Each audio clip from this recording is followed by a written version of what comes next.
A very warm welcome to all of you. You are watching News9 Mediaverse.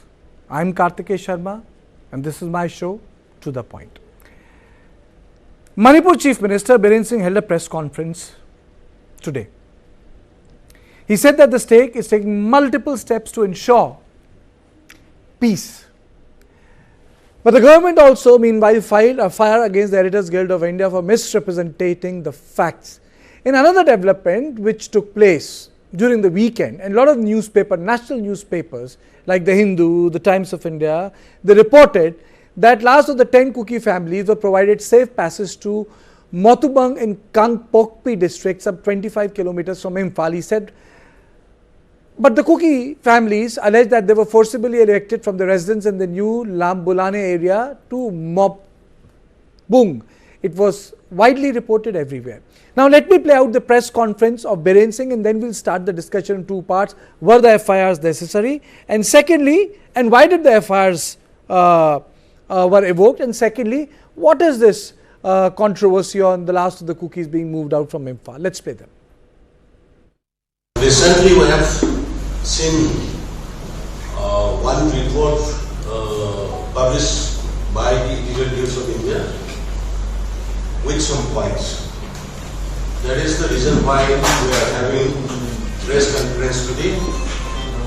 And the points which was raised and comments by the Editor News of India is highly condemnable, and we condemn it in the strongest term because the Honorable Supreme Court has constituted many commissions, including led by the retired Chief Justice and many judges. And above that, the Government of India also constituted a commission of inquiry headed by the one retired Chief Justice. In the United States,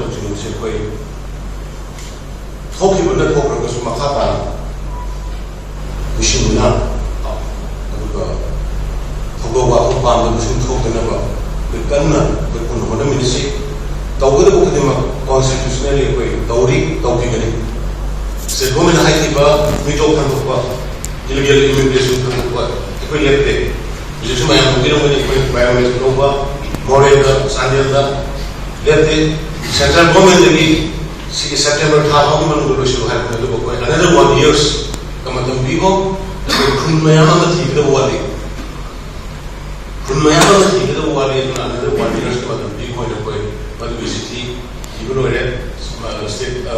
government September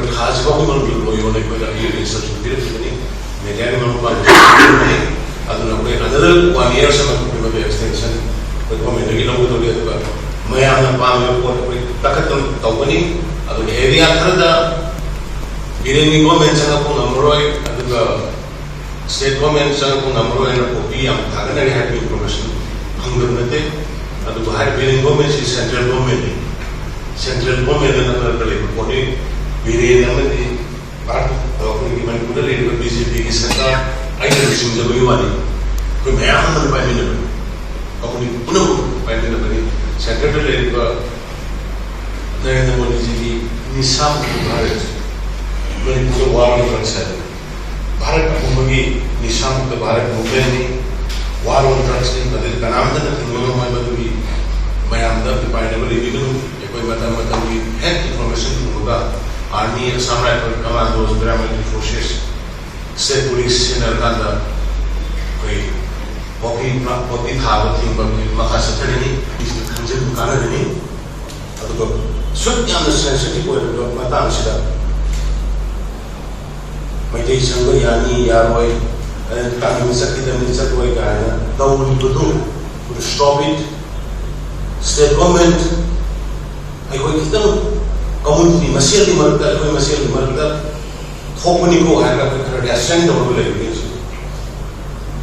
we must see exacerbate on the bar, so opening the bar, Kuki, what the plan was to run, I knew so high that I knew so the Canada, we say Tada, mi sei targa e quello sei lì al giorno targa ni ko masi targa khang se makhasan ilang de som phok jana ba makhata ni chi ni na phok jana ba kan bi khang le ko le ni an marak sida yamna noi la pucha ma ko ni thule ba Manipur ni sei sing ni ki buari le ba adai de noi sing ni mo ko jala ga chang ko ya ya de ga ni lep ko do ni lep ko se comment ni am chong le madu makhata na adu ba le voice adu ba thong to kanu adu ba madu ngaran thong to ko ya thu madu ni ba do am ma mari le su fa na ko ya fra am no ko le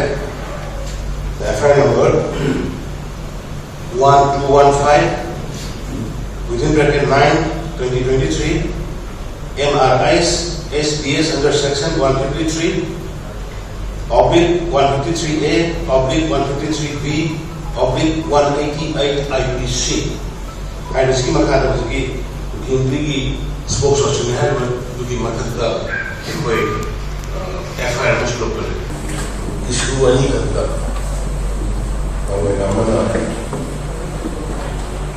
interviewed in Delhi and I don't know report about social media dari dekat finding di mana juga amat kuat namana yang sensitif sudah morena Kuki spokesperson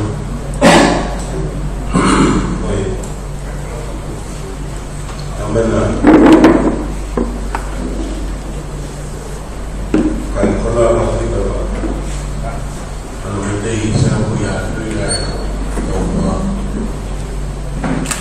Kartikeya Kongsini Ahmada Manipur ki chitoi ba issue si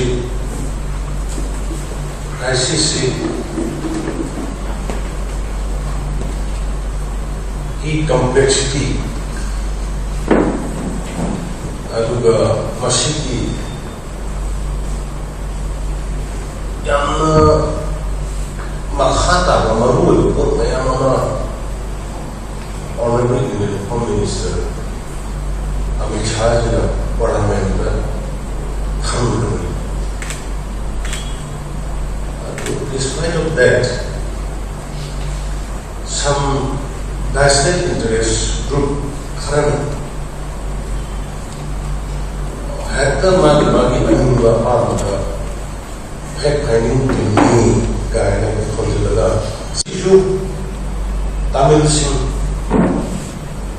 sahi mahorun lagi almost indigenous people term koi na sahi sa kaya ni lai ba Tamil Singh na si morega paisa khai ba sing si piru ngam dragadi morega ni Tamil sa do khai media da mo yaw Ngarang su Kuki Imphal Kuki spokesperson ni hai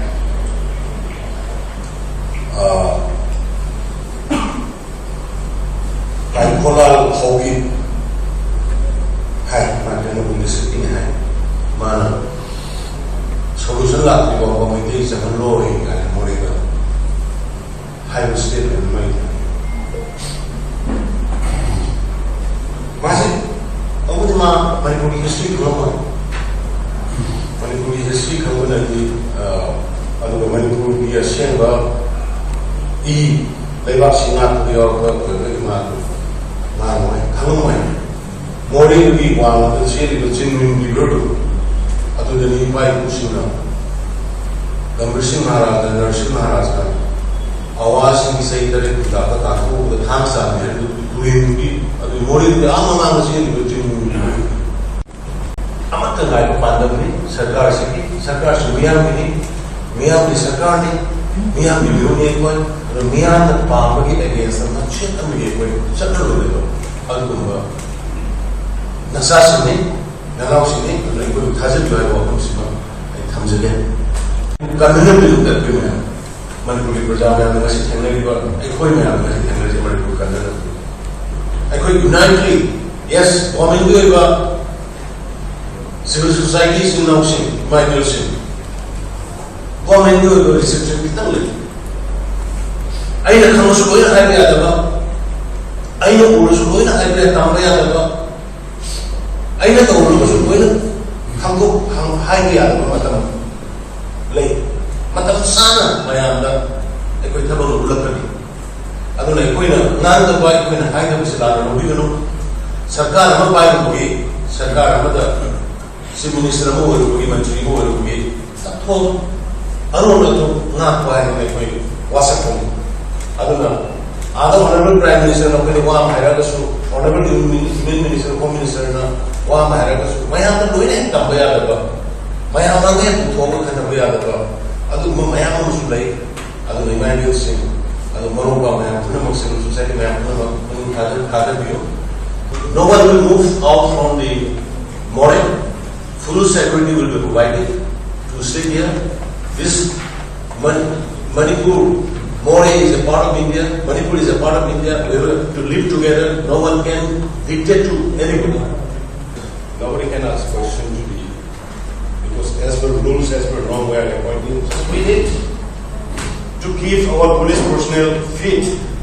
So you will give more trainings, physical fitness to our police personnel here in the Pandey. I am already more than 200 state forces already in the morning. More forces is standing. There is no bar. The state forces can go everywhere inside the state. Nobody can stop it. Now, I already predicted before the May 3, I predicted in my one public meeting, public function, this kind of children will come, I know. Because the government is challenging with it. You know, the groups, the mafia groups of drugs gangs from the government triangle area. So it is not easy, but we will not succumb under their pressure.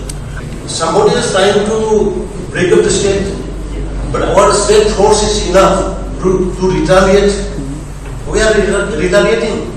State government force is retaliating against those miscreants. We are taking action. We are not sitting idle. State government with paramilitary forces, army, some rifles, commandos, we are retaliating to the miscreants. We are hunting them down. Yesterday also, 2-3 bunkers had been destroyed in the Kornum. Today also operation is on in the Naransena area. Operation will be on and we will hunt them down. Community, victim community. Shingu, Arangata, and Hoy, I am a victim, but here is what the money. Animal to a chumara, a balance with the nothing over the money. Community, someone was happy and I couldn't console the money, help the with the Sapa made he has a little bit young writing, I don't know. There is a lot of company. The Madum is look. Delhi Meitei Human Rights Commission in High Line. Delhi is no regulation with the red. Around the Rajasthan, the racket. Look, you saw the queen. Others are present moment. Why Peter Gill is talking about it? What is happening in Rajasthan? What was happening in Bangkok? 48 hours, 48 people were in the Panchayat election in Bangkok. Women were naked and paraded for the road. Nobody said anything. I think why Apuni Mehta, National Mehta also. She doesn't be any girl. Like what she will be to go to the mob is more. Thousands the luck of more. Matutaki to be Masana, Kandan for the video Gamoka. Kalli Misu, but you never appreciate. Was it high when the Bimasani no hope, maybe semi later, the Bimasa, the be any like Timothy, but the pandemic strong. But other Kalliba, Many communities should be imagined. Many churches laga family center building in the middle of you happy to be humanity service to be. Nobody recognizes. Why did not the Congress party rise in the parliament? Adu mokan community ju yaw in the high about. Ne Tauruka Kuki having the group the parliament boycott of number. Honorable Prime Minister who no confidence motion thanak number. Adu number even Monday Januna Mayama Foka, imagine Mayama Foka, now Foka, Nubi Masa Ani Kuki, she will be any to Kanbiraga, Utoga, Peach, Session, Bilga, Yoga, the appreciation, don't share the river. One sided Manipur usually uses politics over in different way, in different places. But in the meantime, how the editor guilds conclude as a fact-finding team, who constituted them? Who constituted them? They never authorized to have the fact-finding teams and to investigate Manipur issues. It is a sad style and nothing to do with this present crisis in the state of Manipur. And I also giving warning to the editor guild member. If you want to do something, please come to the spot. Please do visit here, see the ground reality, meet the representatives of the whole communities, all victims, then you publish whatever you found. Otherwise, meeting some peoples, some section of the peoples, and coming to the conclusion that this or this, that is highly condemnable. That's why the state government has filed an FIR against the members of the editor guilds who are trying to create more, classes in the state government. The Chief Minister continues to remain in position. Peace will not return to Manipur. The BJP want a divided Manipur. The Chief Minister wants a divided Manipur. So it is unfortunate, as I said in Parliament, the BJP values politics and values the vote more than the integrity of Manipur. They value the vote more than the integrity of the Northeast. They don't believe in a united Northeast. They believe in a divided Northeast. And this party, the BJP, is dangerous for our national security. It is dangerous for our unity and sovereignty. We have been observing this Remembrance Day as a mark of 4 months. We have not received any positive response from the central government so far. So we appeal to the central government to listen the Kuki's grievances and problems and give immediate solutions. Committee on Tribal Unity decided to intensify the imposition of economic blockades along National Highway 2 and National Highway 37. We appeal all the publics within and outside the states to cooperate and to bear with us and not to take the imposition of this economic blockade and otherwise. So Biren Singh in a press conference looked very confident. He was trying to make a point, and let me come to my point. Brijesh, was this FIR necessary? Is it telling us something? Second, and a lot of websites are reporting that there are issues with 66A. Well, your opening comment. Well, I think, I will see this filing of FIR against Editors Guild as more of an intimidatory tactics rather than anything else.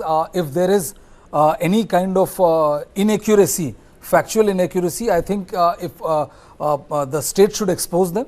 But filing FIR against the top journalists of this country and using there are several sections which doesn't seem proper. The most important being section 66A. Now section 66A was used for anybody who uses electronic medium to post offensive messaging, which foments trouble, which creates trouble. And that the FIR has the basis. And that particular, but Kartikeya, that particular section 66A was struck down by the Supreme Court of India in 2015. Now, what is very surprising is, if you remember, even after the Supreme Court struck it down, for many years, police officers would use section 66A as if it's still in circulation. A couple of years back, the Supreme Court again had to hammer down the point that since a law has been nixed, you cannot use the provision of the law. So how's this provision being used? It baffles me. I mean, honestly speaking, it baffles me, because there are various ways to draw swords with the media organization. If you have written anything or said something against me, I would take you to the court. I would expose you. But filing an FIR seems more like intimidation than anything else. Our guests have joined us today. We are going to discuss two things about the filing of this FIR, the Editor Guild's report, the basis being misrepresentation of fact, and the place which was being shown as being burnt was a forest rest house. And second, is it correct, which the national newspapers reported, that the last of the Kuki families left from the Imphal area? Is it correct, or because these were the headlines? I'm very happy to say that Group Captain Nandakumar Sharma, spokesperson of the Delhi Meitei Coordinating Committee, joins us. I'm also joined by Tombing, Assistant Professor, National Law University and Judicial Academy. And I'm also joined by Suhas Chakma, Director, Rights and Risk Analysis Group. Very warm welcome to all of you. Mr. Tombing, first to you. Your opening comments on this FIR and the 66A which Brijesh was talking about. Well, Section 66A of the IT Act 2000 was struck down by the Supreme Court in the Suhas Chakma versus Union of India. And it's quite surprising that the FIR has comprised this Section 66A again. I think it reflects very poorly on the side of the complainant. I think so, because like already you have said, the Supreme Court is hammered down and said this provision has been declared unconstitutional already. So why are we trying to keep alive a section which has already been declared by the top court? Another concern with the against the Editors Guild is that in the case of Vinod Dua versus Union of India, the Supreme Court has held that the press freedom is the heart of social political intercourse. So the character of any individual or any state depends on how much of truth it can take. So the Editors Guild are quite experienced, and they know, I think, maybe what they're doing to the extent that they know and to the integrity that they have. And in another recent case of Manohar Lal Sharma versus Union of India, there the Supreme Court has said that press freedom and privacy were allies, and then fear of surveillance is an assault on press. So I wonder how the matter would be further taken forward. Does it leave the editor guilds and then the press community at a uncomfortable situation? I don't necessarily think they can do much about such principled people with regard to the information that they think they have reported. Thank you. Okay, Mr. Nandakumar, your opening comments? Yes, thank you, Kartikeya. Firstly, I was just seeing the FIR. There is no mention of Section 66A. I have sent a copy to your studio. Please read a copy. It doesn't mention about Section 66A. It mentions only about Section 123. And also, I read the report. Okay, then we stand corrected. Then we stand corrected. If 66A is not, then we stand corrected. Okay, thank you. And secondly, the editorial report, it's the second images. I am sure you would have read it. The first image of the report is about the victims who have laid down their life during this crisis. And the second image is about a house which is burned down. And the house is mentioned, the building, not a house, a building is mentioned as a Kuki house, whereas this incident had happened on 3rd May, and it is the office of the forest office burned down by the Kuki. So this is the level of reporting by the editor guild, which is very sad and unfortunate. They should have done research. And also, I would like to say that once they are coming to Manipur and Imphal, they should have contacted the Meitei communities. I don't know about the Kuki communities, but I am sure they did not contact Meitei communities definitely. So Nandakumarji, what are the sections under which they are being booked? Can you just take us through so that we'll update our viewers? I just read out. It is section 123. I'll read out. I'll read out. This is promoting enmity between different groups using as two such declaration, knowing it to be false, injuring or defiling place of worship with intent to insult the religion of any class, uttering words with deliberate intent to warn the religious feeling of any person, statements conducting to public mischief, statements conducing to public mischief, which makes publishes or circulates any statements, rumor or reports with intent to cause or likely to cause fear or alarm to public, statement creating or promoting enmity, hatred or ill will between classes, defamation with criminal conspiracy and criminal misconduct by the public servant, punishable under section 153. I stand corrected, it's not 123, under 153. And also written some sort of 1/505/295/505/505/505/2 IPC and 13. Nandakumarji, so it is under section 153. Is this the first FIR? Because there are conflicting reports which are coming that the first FIR had 66A, but when it came to light that you cannot use it, it was later removed. This is what we are being given to understand. That may be quite possible. Let's come back to the editor guild. So no, I just want to get it. No, you speak. Is it 153? I'll ensure that it runs on the screen. It's section 153? Yeah, it's 153 is written. Wonderful. Please go on. Yep. Yeah.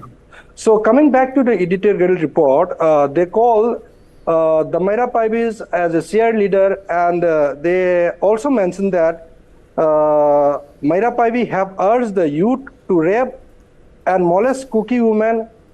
This has been surfaced in video, some of the videos they said. So they should produce the video. If such videos are exist or they have seen such videos, it should be produced in front of the people, because it is very serious crime and also very SM as a society. So they should not make such comments without producing any proof. Also, they mentioned that they mentioned only about the destruction of those churches on 3rd May, the churches, burning of churches.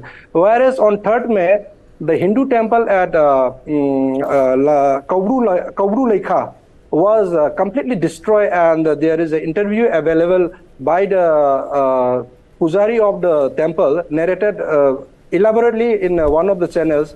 So they have shown only the churches being targeted. They have not reported the Hindu vandalization of temples and destructions. So this is absolutely one-sided report by the editor guild. They should have been more careful, and this is a situation where in Manipur is in complete breakdown situation. Law and order is completely broken down and very highly sensitive. They should have reported very sensibly, and as they have reported, 180 lives have gone and more than 60,000 people have been displaced. During this time, such type of reports is very sad, and they are not sensible at all. They should think about the people of the India and integrity about the Manipur, and should consider more about the life of the people, not just as reporting only one-sided story. This is my reporting comment, and I'll come back more points in subsequently when I get the opportunity. Okay, Suhas ji, your opening comments on the FIR which have been filed today. Well, I mean, this is nothing, as you had rightly said, but an attempt to intimidate the Editors Guild of India. It's extremely unfortunate that, the state has to resort to such kind of intimidatory tactics to, in a way, prevent reporting on anything. If you are to say that a particular report has to be factually correct, let's be fair that on many issues and many situations, the state authorities themselves do not have the correct information, because a story is an evolving story, and therefore if you bring this kind of an effort, it's nothing basically to ensure that the killings continue unabated. No debate should take place.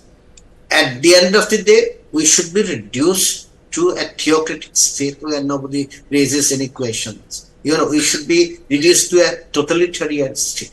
That's what the entire effort is.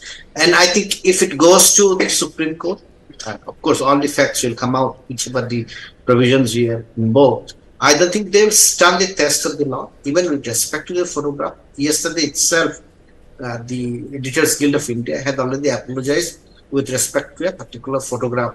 So they had clarified it at this stage of editing. It has, the mistake was committed. But if you genuinely commit a mistake, are you going to impute, criminal intention without the intent, the mens rea element? Can you say that they are willing to commit, or they were committing the offenses? Obviously not. So I think what we have today is unfortunate situation that prior to this particular riots, if you had looked at the number of cases which are filed against the journalists, Manipur is one of the states where journalists across this face this kind of offenses during the COVID-19. The cases we are filed for somebody just posting in the Facebook that if you drink cow urine, you do not get cured from COVID-19, etc. I had seen the people from the Imphal, the frontier Manipur being targeted. I think Kishore San was targeted. There's so many journalists who were arrested. So it's not a new thing in Manipur. Okay, it has been continuing for a long time. But Suhas ji, even when we do reporting, we do things within the courts. I'll read out something. I am a journalist myself, and my sympathy lies with the people against whom FIR has been made. Fine.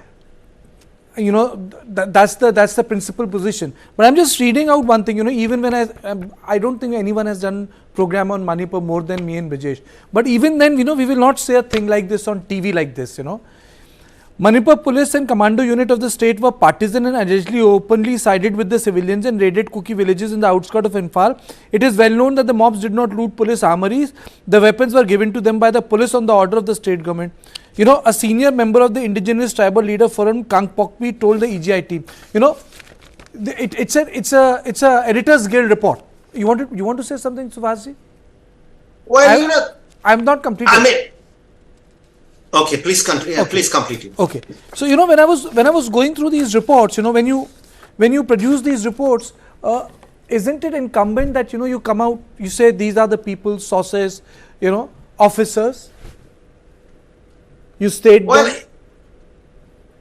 I think only 3 or 4 days back, former Home Secretary G.K. Pillai on record had said that the state government of Manipur had openly sided with the majority community. Okay.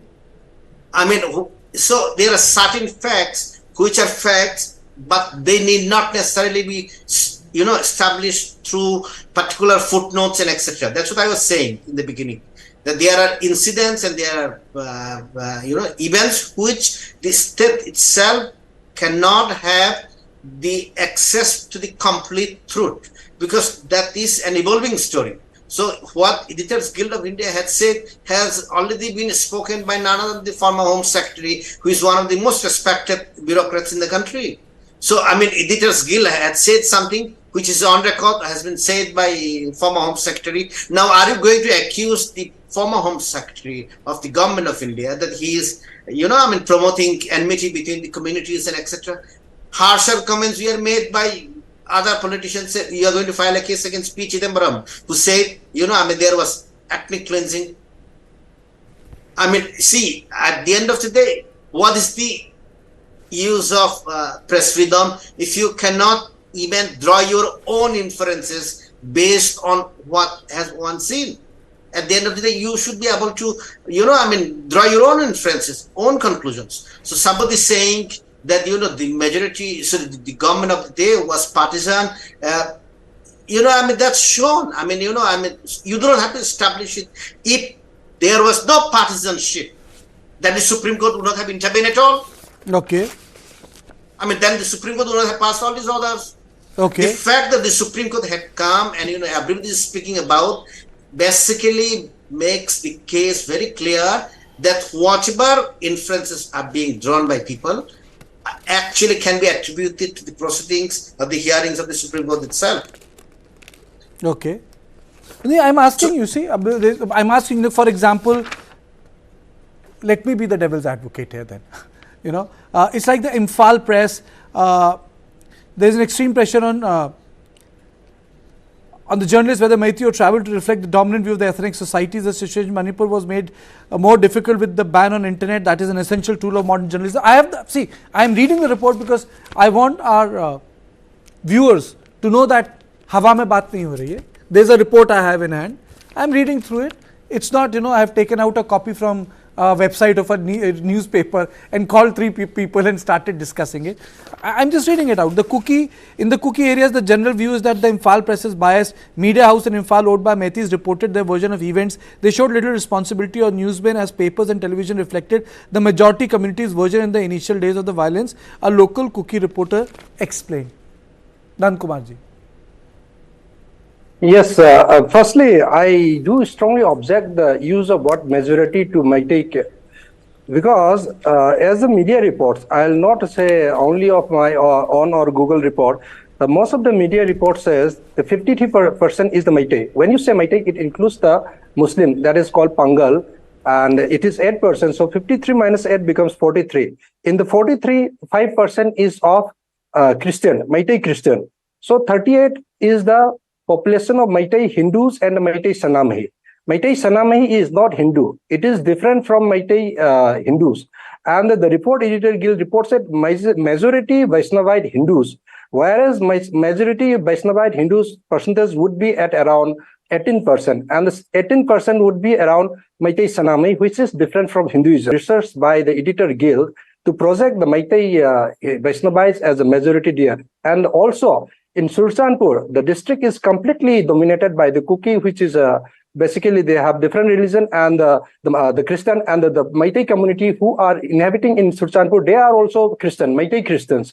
However, they term this as a attack by the Meitei majority to the minority Kukis, whereas it is not. It is the attack by the Kuki majority to the Meitei small amount of 5% of Meitei Christian community. So it is again wrong to say that majority has attacked the minority. In fact, Meiteis are minority in More, Churchandpur and Kangpokpi, where the problems are happening. Of course, in Imphal, the Kuki communities are in minority. However, you have seen, you heard yesterday report that some of the Kuki communities have been forcefully retrieved by the security forces. There is also one thing happened, I don't want to blame a community because that's the wrong way of doing journalism. Absolutely. But Mr. Khamsang, if I'm getting his name right, from Hyderabad, he had 2 Meitei lawyers because, he had a friend in Supreme Court.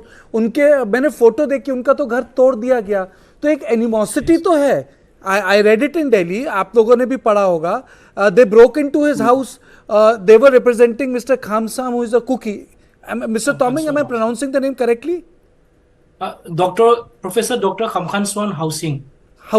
So Mr. Housing के जो Meitei lawyers थे, उनके घर को तोड़ा गया. ये तो newspaper में छपा. I read it in Delhi. Yeah. It must be happening. I also heard it, and I will give you one more this thing, addition to what you are saying. In Thoubal district, about 1.5 months back, an incident happened, and the Meitei communities, they were coming to one of the IRB police station and demanding weapons. So to protect the IRB's personnel, they fired, and one Meitei died. The Meitei community again destroyed the house of the Meitei IRB personnel. So such things happens, but it does. When a crisis is there, a lot of problems happens. There will be a lot of chaos. So such things will happen, but this should not take the center stage. The problem here is the law and order problem, and the narrative of Meitei majority is absolutely wrong. Meiteis are absolutely minority in, if you say per se Hindu as a religion as termed by the editor guild, it's only about 18% of Hindus in Manipur or mostly in Imphal. So it is a wrong narrative set by the editor guild and by the most of the media houses. And also, I would like to bring one more point. In spite of solving the problem, such type of reports are giving more problem at this juncture. So people should be more sensitive and should refrain from reporting such type of sensitive issues at this time. And on 25th of July, I remember correctly, Editor Guild has circulated a letter asking fund for this type of investigation.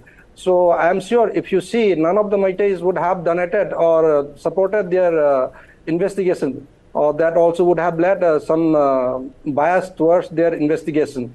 However, I am sure the Chief Minister of Manipur also said that none of the Meitei societies, civil societies or reporters have been approached by the Editor Guild, and also they have written in their report that the Manipuri channels they could not see because of the language barrier. They could have definitely gone through by incorporating a member, a Meitei member, whomsoever they would like to put in their team. So that also has not done. Mr. Nandakumar Sharma, Brijesh this side. I agree. I mean, if they have not met any Meitei representative, it's definitely a lapse, and they should have. I mean, you cannot, even if you are accusing somebody of any particular act, you should talk to the aggressor, you should talk to the person who is being accused of, and definitely have to have his version so the report is one side. But I would just want to understand from you, when you talk about law and order, sir, how do you enforce law and order then? If the state government, the Chief Minister said that the commando, Manipur police is there, Manipuri commandos are there, so much of central paramilitary forces are there, then sir, how do you proceed with cracking down on law and order? And how do you provide confidence to both sides, and this includes Meitei as well, who are heavily armed, because you are heavily armed only when you don't trust the paraphernalia, state paraphernalia, which is out there. So how do you impose this trust? And why isn't the state government not been able to impose this trust? Forget cookies. I mean, not even in cookies. Evoke the trust. Not even, evoke the trust. Not even in Meiteis. Because if I trust, my police, if I trust UP police, then I wouldn't be arming myself to teeth to protect my village and all, which is a natural, instinct to go for. Yes, I'll reply to this. I also have mentioned earlier that the problem is not in Imphal. It's the problems are in the adjoining areas of Churchanpur, Kangpokpi, and More is also quite subsided nowadays. So the problem exists mostly in adjoining places of Churchanpur. So again, I'll come back to the SU. Once you remove the SU, the binding of the armed forces or security forces will not be there. So they will be free to take actions against the miscreants, whoever it is. And in valleys, as such, people can take whatever operations they want to. And also, the Editor Guild also mentioned one of the operations done by the army, which Meira Pavis have been blamed for releasing 12 Meitei insurgency, 12 KYKL cadres. That is a decision by the army. We must respect the decision of the army officer who had taken based on the ground realities at that time. So by reporting such things, Nandakumarji, wait a minute. Yeah. I'll go to Suhasji and then Mr. Tombing. A lot of people on our YouTube were saying that you should also talk about all Manipur Working Journalists Union and Editors Guild Manipur. So, when we get such suggestions live, I tell them I'll represent. So, I've got it. I'll read them out. They basically, the All Manipur Working Journalists Union, AMWJU and Editors Guild Manipur take strong exception to the half-baked so-called fact-finding report of the Editor Guild of India, completed merely in 4 days. The report has many contentation and wrong representation which are damaging to the reputation of the journalist community in the state, especially Imphal-based news outfits. The claims Meitei were the initiators of the riots on May 3. It is surprising how they were able to establish tie in 4 days. EJ also referred to Certain Hill Area Committee Act 1972, but no such act is in existence. In reference to the outrageous video of Kuki women being paraded naked, it seems the EGI did not even confirm whether there were 2 or 3 women for the EGI report to say. I am reading this out to you because viewers said that I am not discussing what they have said.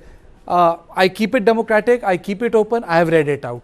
We might disagree with this, we might agree with this, people would have different views, but I have read this out. To all those people who are watching me and writing on my channel, on the YouTube chat, I have read it out. The press release dated 3rd of September, and it says basically all Manipur Working Journalists Union, AMW, JUN Editors Guild Manipur, EGM strongly deny Editors Guilds of India motivating alleged based on heresy. But I also want Mr. Tombing to come in. Mr. Tombing, Suhasji, I'll come to you. I know you have been raising your hand, I'll come to you. But Mr. Tombing, but the another worrisome sign is, it's more than the state. Civil society ke log lawyers ki pitai kar rahe hain. This is such an unfair thing to happen. Any person can represent any person. It's like mutiny hui thi, Jawaharlal Nehru represented them. They were discharged after Azadi. They were not taken, but people can represent anyone. But aapne unke ghar mein ghus ke pitai kar di unknown people ne. I think these miscreants should be taken to task. Mr. Tombing. I agree with you. In fact, the larger concern is the ethos of the society that we need to understand. In the ethos of what the ethos of a journalist should be, what the ethos of an advocate should be. If Professor Dr. Khamkhanswan Housing is not being represented by any advocate, natural justice is not done. And this incident reflects how the certain communities or maybe member of the society can hijack the very idea of natural justice, the process of law also. And in fact, the particular situation reflects that in a very polarized society, any kind of a news or any kind of a bites which shows a particular community in a certain situation of sympathy or support, that will be treated as the truth and then would be highly endorsed. But any other news which reflect the society otherwise would be rejected. This is across both the communities. But then within the certain concern, the ethos is writ large. And if we have a concern of surveillance over the press, it hits at the very idea of press freedom. And then, but then you need press again to ensure that social political discourse continues. And in fact, why the Manipur issues are being so much discussed by your channel also, if we take it in a more specific way, it's because of the concern, the ethos of press. And beyond the ethos, it is the fraternity concern. And your channel, like you said, has been very concerned about the entire issue and want to bring about a constructive outcome to the mayhem that has happened since May 3rd. So to muffle press, I think it goes against the very idea of the fabric of the society and also the constitutional spirit of freedom of speech and expression. Okay, Suhasji, I'm coming to you, and my second question to you is if you can take that. What is this controversy about, if I may pronounce that area, New Lambin in Imphal? New Lambulen. Okay, being moved out. Is it correct? Can we say that the last of the cookies? Is it correct? Was that reportage correct? Suhasji. Well, not only on specific to that, I think what we have to bear in mind that when particular advocates cannot represent a particular accused, then the whole justice system collapses. And one of the two advocates is a personal friend of mine. And in fact, in December only, I had visited his place when I was in Manipur. So it is a serious challenge to the Supreme Court itself. How are they going to conduct the trial? And I think it strongly makes out the case that if the cookies are accused in this manner, that they cannot be tried in Imphal, obviously, just like the other cases which cannot be for which trial cannot be held in Imphal or in Manipur. They have to be tried in Assam. It looks like that a number of cases against individual intellectual activists also have to be transferred out of Manipur. That's one aspect. The second aspect is we may not be able to establish with facts, with source, that this is the situation. But the fact remains, a very well-known human rights person who has been a colleague of mine for over last 30 years and studied with me in the university. At one point in time, he only made one comment. And that comment was that, the refugees who are coming from Myanmar, they should be documented so that they are recognized. And it was construed as supporting the Kukis. And what he was trying to make out is that if you do not document, obviously you will have no statistics, you cannot apply the law and etc. And that person was forced to flee from, from Manipur. So the same goes for the press.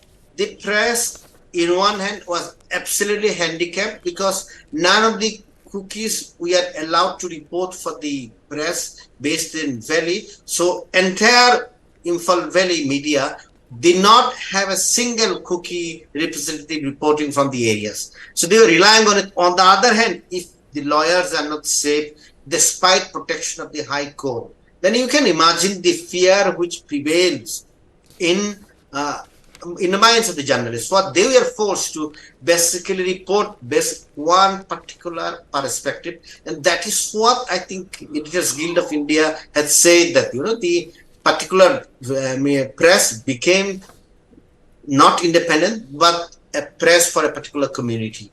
So we have to see that in this kind of a situation, of course, the reality says that you cannot report about it. Nobody is going to risk his or her life, the life of the family, and etc. So in that situation, if you say that the press is fair, press has been reporting correctly, despite the claims of the Editors Guild of Manipur or the working journalists, etc., etc., I think that's not the reality.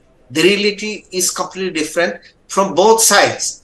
Because it's simply because the other side, they don't have the vibrant press. Otherwise, they would have reported in the same manner. Let me just read out once again.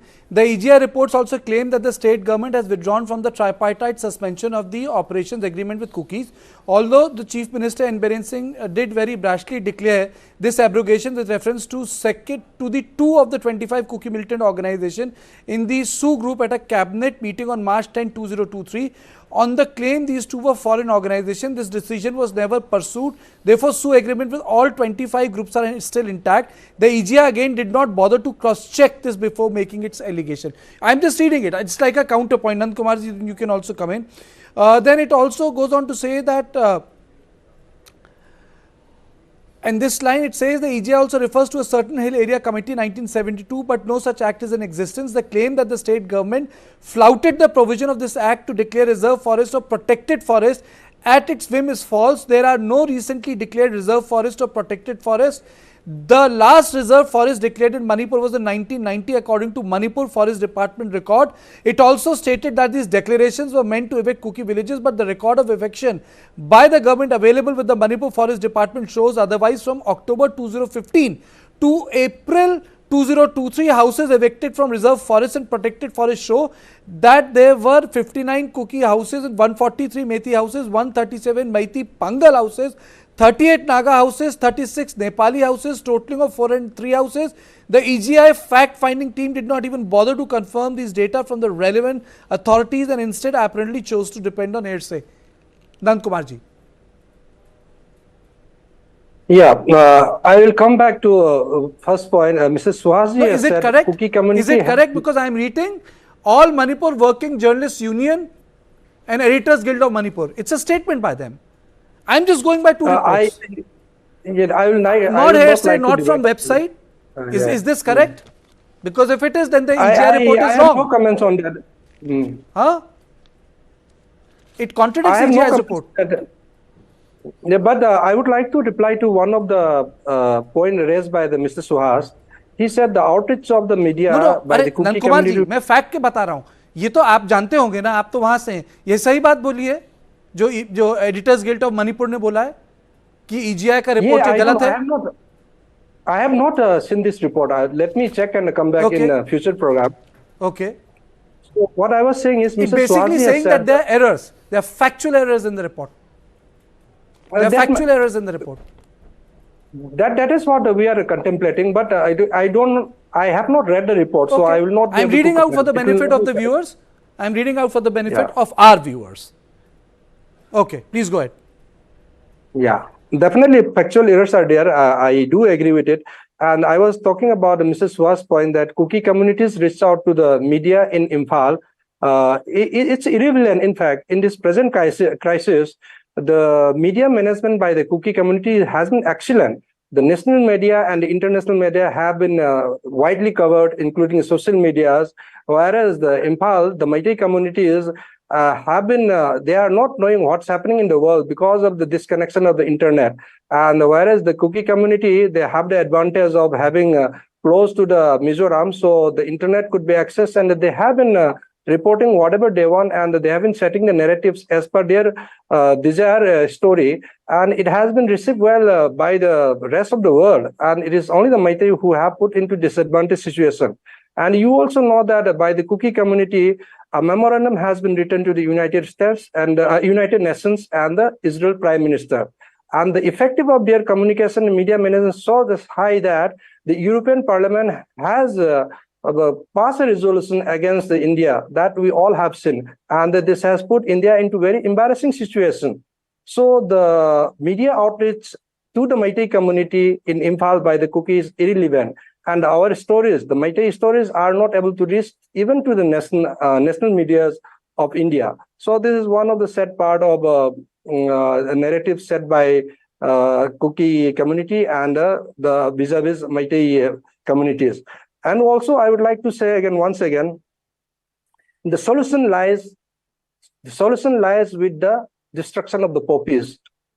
The root cause of this crisis is narco-terrorism. When you destroy the poppies, there won't be any inflow of money. So I think the two panelists, Mr. Suhas and Mr. Tombing, would agree. If they agree with me, the destruction of the poppies before harvesting of this season would resolve most of the problem for the future.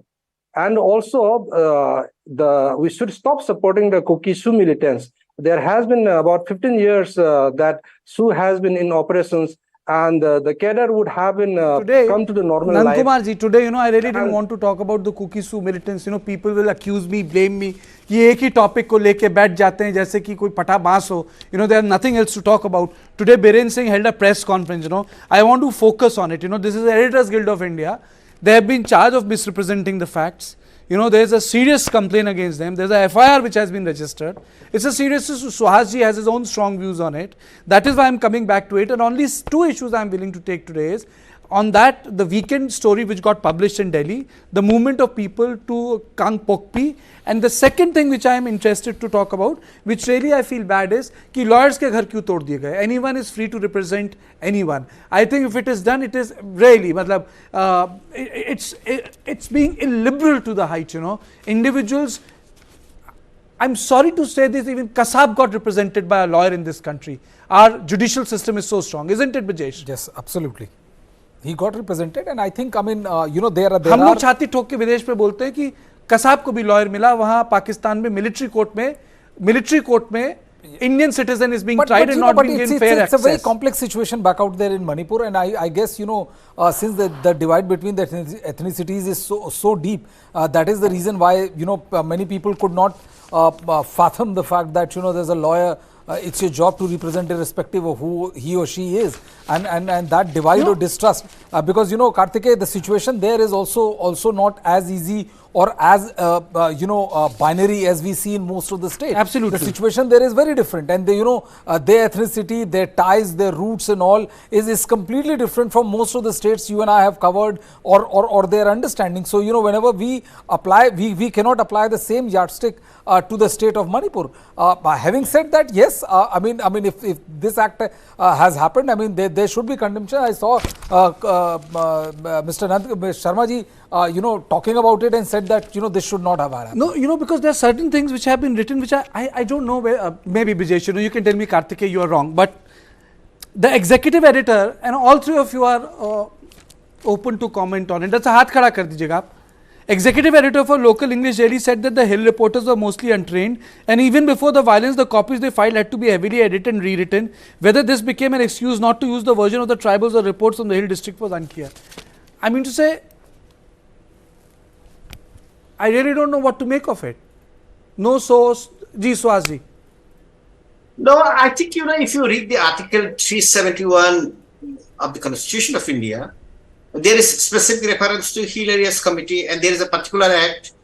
In fact, under that Hill Areas Committee Act, the budget in Manipur is actually supposed to be compartmentalized item-wise, which was never done in the history. Each year, Manipur government is supposed to actually submit a report through the governor to the President of India, and it was never done from 1972 to till today. So if somebody says that the Hill Area Committee did not exist, I don't think that's factually correct. Read this Article 371 C of the Constitution of India relating to Manipur, and you will see that there is a reference to this committee, and it was enacted. And unfortunately, when I filed an RTI application about a month back, seeking the reports which are submitted by the Governor of Manipur to the President of India, the reply I got from the Governor's Secretariat in Manipur is that these are secret. Now, is a report which under the Constitution of India, Governor of the state is supposed to send it to the President of India, is a secret document? Absolutely not. So I think we also need to do our own research in terms of, what we are saying with respect to the specific allegations being made against the EGI. Okay. The only mistake which the EGI did is they did not footnote them properly. If they had footnoted them properly, I think many of the things would have come out. And if you read the EGI report, they said they had met a cross-section of journalists. Obviously, they cannot name them, because if those journalists are named, these journalists will be themselves targeted. Okay. That's Mr. Tombing, okay, fair point. I'm not holding a court inquiry here. Fair point. Mr. Tombing, before I move to something which is very close to my heart. Yes. These allegations of the Hill journalists, they may not be very proficient. This again goes back to the idea of ethos of occupation and profession as well. And in the larger context, if that is the case and if it could be proved, then it is kind of reflect the gap that exists in our society. And therefore, establishment of institution and bringing in of a national institution to the other parts of the state is quite relevant. And like I already said, the ethos of professionalism gets reflected, and also the idea of polarizing a certain notion of news also gets reflected, because on one side a certain effort is being made to discredit information supplemented with certain videos by certain correspondent in the hill areas, but then on the other side it can really be a sore point. So therefore this is about cherry picking what is relevant for my certain maybe propaganda, or maybe a certain articulation that I have with regard to a certain concern of a community, because I represent a community. So therefore this particular concern of news, etc. also, in fact, this also reflect that whatever news that reflect a certain community in a particular way is taken as being the emphatic one, but then if it reflects the other community in a certain way, that news should be relegated, and maybe there should be an investigation initiated against it. And then with social media, it seems the entire thing seems transparent, but now it's come out that it is not at all transparent. So therefore, the SIT report might be most pertinent point of analysis also. But then when the SIT report comes, this is another query. Thank you. Brijesh, today, if you look at the body language of Biren Singh, he is confident. If you, internationally, when we go abroad, we do G20, BRICS summit, you always analyze the body language. I was in 3 years ago, I think 4 years ago, Vladivostok, East Asia Summit, and I remember the Malaysian Premier was like sitting very easily, and I was like, this is 96-year-old guy sitting in Putin, you know. I'm saying that today, if you look at him, he's looking pretty confident. His body language, he's at ease. Biren Singh. I haven't seen a ruffled Biren Singh, you know, in the last 4 months. So I will. Suhas agrees. No, but that's the reality, you know, because I have not been to Manipur, but we have been covering Manipur on a daily basis for, you know, 2 hours, 3 hours, 4 hours. So I mean, going by the body language of Biren Singh, he looks like a person who knows that he's not going anywhere soon, and that was evident, you know, even when the so-called resignation issue happened. I think, you know, but now time has also come for the fact that, you know, that the crackdown has to be done, you know, because I mean, it is very unfortunate that the situation in Manipur, Kartikeya, is spiraling out of control. The division is now becoming so deep by the passing hour, or perhaps, like, you know, I mean, it's already there beyond redemption, you know, because people in our guests who are in our show, they're very cordial. They talk about, you know, how to move forward. On this note, I'm going to take a question from answer from all three of them. Nandakumar ji, what happened that day? A lot of people are saying कि जबरदस्ती लेके चले गए उनको. Was जबरदस्ती थी? Where they went on their own? Why was those 10 Kuki families shifted out? What's your assessment? Yeah, that's what. My assessment is they have been taken out forcefully because they are given police protection or security protection, and they are living peacefully, and the people, local people, are also not creating any problem. New Lambulan is not very far from my home, and in Imphal area, as I said, there is not a law and order problem. Very rarely the problem comes up, but they are completely safe. But however, it is very surprised and shocked that they have been forcefully taken away to a safer place, so-called. This is what I heard from the newspaper and news. And they should not have done it because this will give a wrong message. They have been living peacefully, as I have been saying to your source, that many Kuki families are staying in Imphal with full security. So this is sending a wrong message by the security personnel, or I would say by the government, central government or Manipur government. I don't know which instruction is given by whom. So it is sending a wrong signal for further division. Mr. Suhas ji? Well, I think it basically makes resolution of the problem impossible. Because when you have carried out, as I have been saying earlier, this kind of transfer of population, when the state sends a message that it cannot protect citizens and the people cannot be safe unless they are within their own communities, it basically means that even after 120 odd days, basically, we are in the same situation where the state does not exist. It's a recognition of that fact, not by the victims or the perpetrators, by the state, which is supposed to protect each and everybody. I mean, in this situation, I mean, when we are talking about providing safety and security to the communities living in both sides, so that, you know, some semblance of peace could be built up, that if you transfer population like this, so you could basically say that is there some decision at some level where you actually want to resort to complete the whole process of transfer of the population? Is that the final aim? And if that's being done, for what purpose? Because ultimately, this points to the failure of this state. So not only this particular problem with providing security to people who are living either in the valley or in the hills, if they are living in both the communities. But as I said in the beginning, if you are a security force tasked with law enforcement, but you have been instructed by the Union of India or the state government that you cannot take law into law and order situation in such a manner that you harm somebody in the process of the law enforcement. So basically, you are like a peacekeeping force of the United Nations, where you are not supposed to shoot at anybody.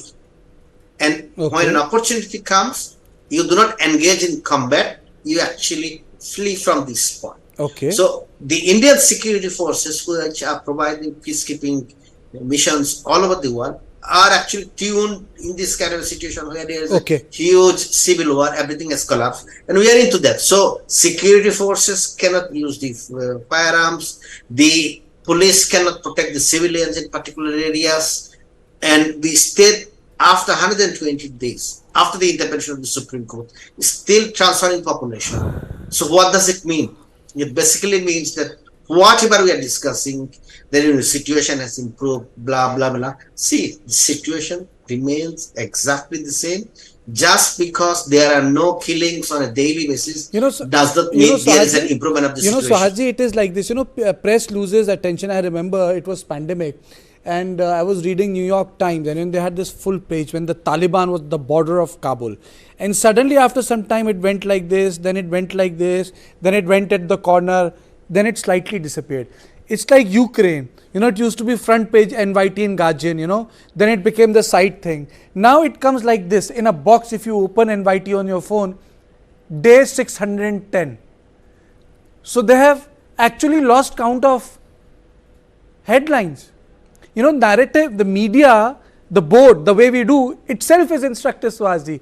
It in itself is a study. Mr. Tombing, the global media has run out of headlines.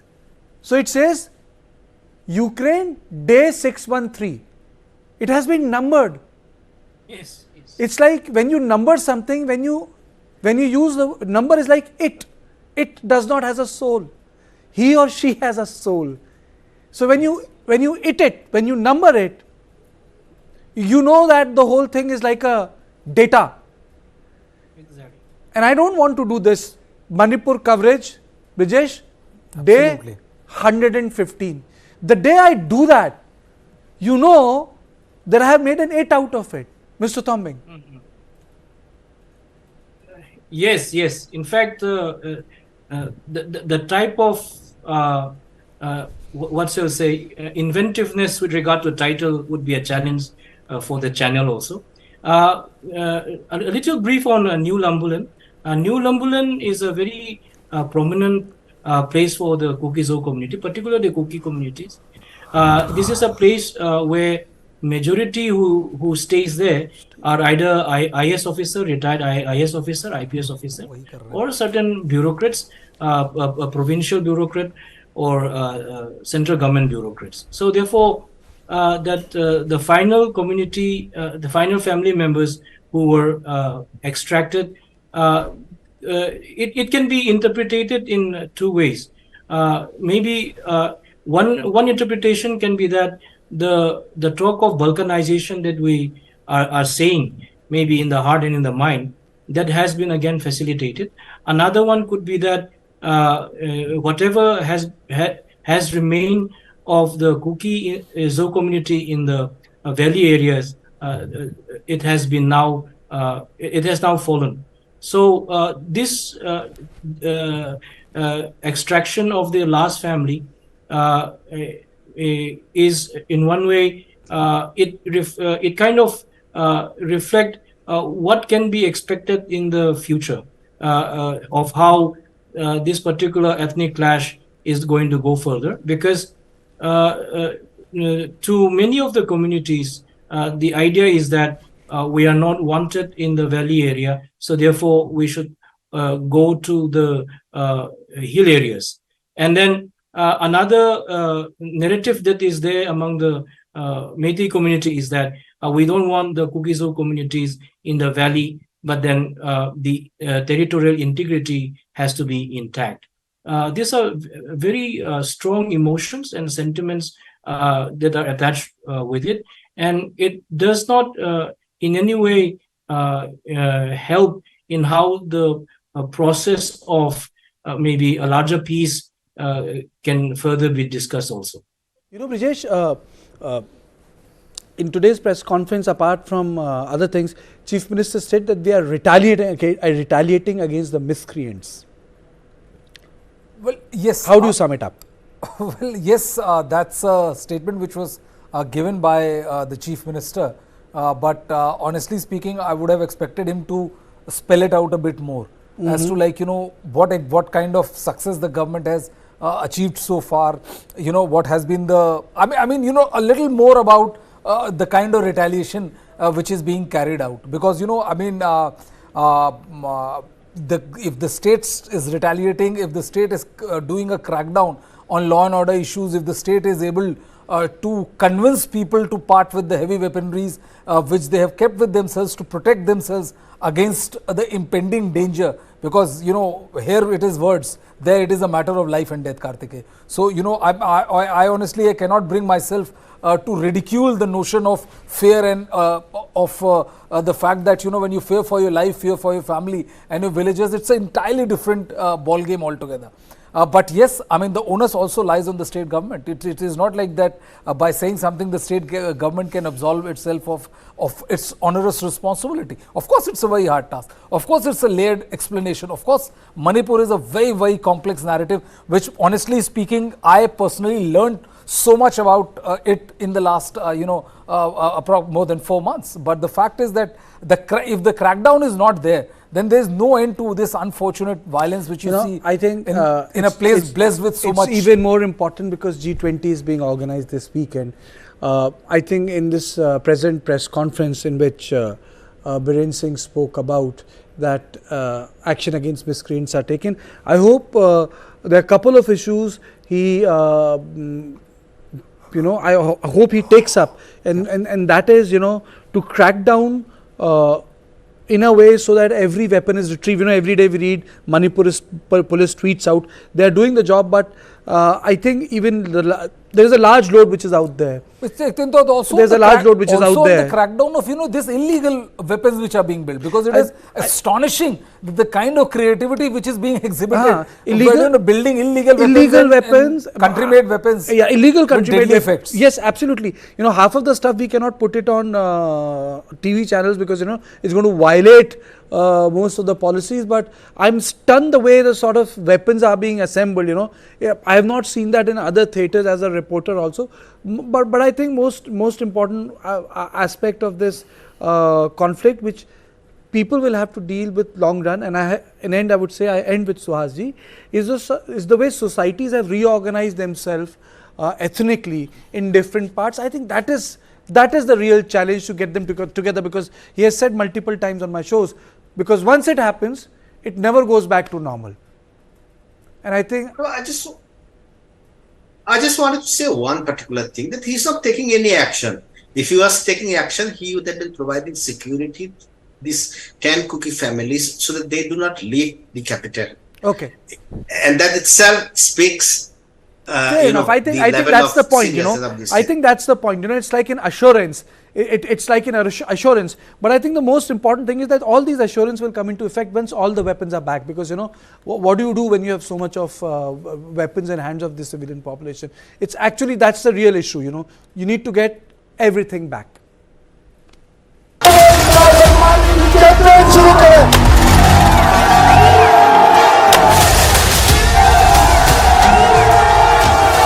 मैं इमरान अहमद खान नियाजी सबके दिल से हल्फ उठाता हूँ. When Imran Khan came initially into politics, he thought his personal popularity would be sufficient for him. It didn't happen.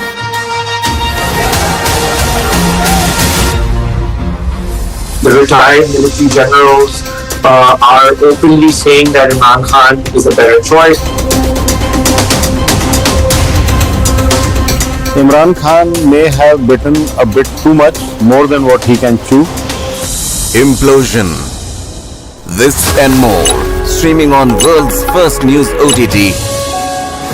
News9 Plus. Download now.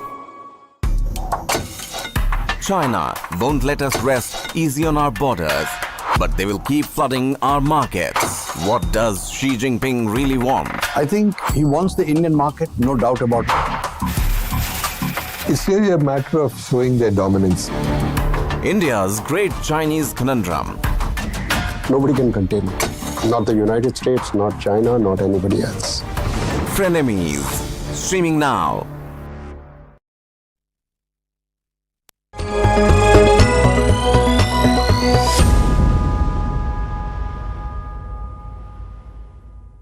In less than a week from now, India will be hosting the G20 summit. India in 2023 led a people's presidency of the G20. But not just that, 2023 has been known for Global South actually coming out and India emerging as a leader of the Global South. To talk about that and a lot more, joining us is the Deputy Minister for External Affairs, Meenakshi Lekhi ji. Thank you so much for joining us, ma'am.